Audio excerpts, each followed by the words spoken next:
energetic, no? Anyway, today's video is a review about this foundation, the Avon Ideal White Liquid Foundation. Para ba ako mapisa? Yun. Matagal ko na dapat ito nagawa ng review. Actually, few weeks ago. Kaso, yung half part ng video na ginawa ko, yung yung half part niya, yung last part, na nag-error yung memory card ko. Naglolo ko yung memory card ko. Yun. So, hindi ko ma-upload yung video kasi wala yung other part ng video. So, today I decided na buuin yung video. So, what I did is, I applied the foundation earlier this morning so that today I can say I can show you kung ano yung masasabi ko doon sa foundation. Kasi, ang pangit naman kung sasabihin ko lang kung ano yung kagandahan ng foundation, hindi ko naman naipapakita sa inyo, diba? Baka isipin nyo naman, sponsored ako. Charot. I wish. Ano ba yun? So, yun, guys. Before I say, bago ako magsalita ng kung ano-ano about this foundation, I'm gonna show you first kung paano ko, I'm gonna show you first the application I did. I'm gonna show you first the first part. I'm gonna show you first kung paano ko i-apply foundation or how it looks like nung bago ka-apply siya, yung fresh na-apply siya, compared to now. Yeah, I'm wearing this foundation for a few hours. So, we can compare kung how it looks like nung kakalagay lang niya, tsaka ngayon, na bilasana. So, yun.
Okay, that's it, guys.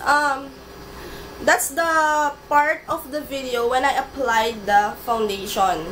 So, I applied it 9 in the morning.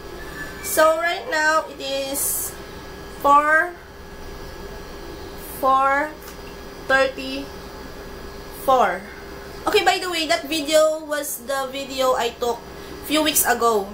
Kanina kasi umaga hindi ko na tinik kasi meron na nga akong recorded video. Diba? Sayang naman. Tsaka parang hindi na lang din ako nagtitik. Yun, tinatabad lang. Charot. Yun. So, that is like 7 hours. 7 hours. And this is how it looks like. Nakikita nyo ba ng maayos, guys? Pasensya na kayo kasi ang ginagamit ko yung vlogging camera ko. Yun, nagloloko-loko kasi yung baterya nung ano ko, nung pang filming camera ko. Anyway, can you see, guys, na medyo na oily na talaga siya. Oily na. Pero, as you can see, ang liwanag ng foundation. Ang liwanag ng, what do you call this? Ng blush on ko. Andyan pa yung blush on ko. Yun. Yung bronzer ko. At yung eyeliner ko. Yun. Ano nga pala, ang nilagay kong powder is yung Sansan. Ay. Yun. So, subukan ko siyang i-blot. Let's see kung gaano siya ka-oily. Okay?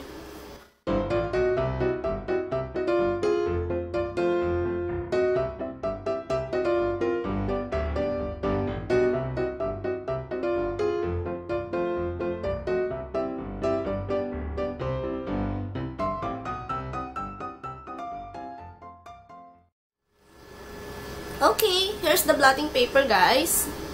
Yun, yes, it is oily, but, di naman natin may iwasan yung magiging oily ka, lalo kung oily face ka, diba? Kahit anong klaseng foundation pa yan. So, but, this is, pretty impressive. Pretty impressive talaga, no? Pero impressive talaga siya, kasi, imagine, for 7 hours, for 7 hours na walang retouch, yun. Pero sinet ko siya ng powder, pero hindi ko siya nilagyan ng primer. Yun. Hindi ako nag-primer. Setting powder lang. Yun.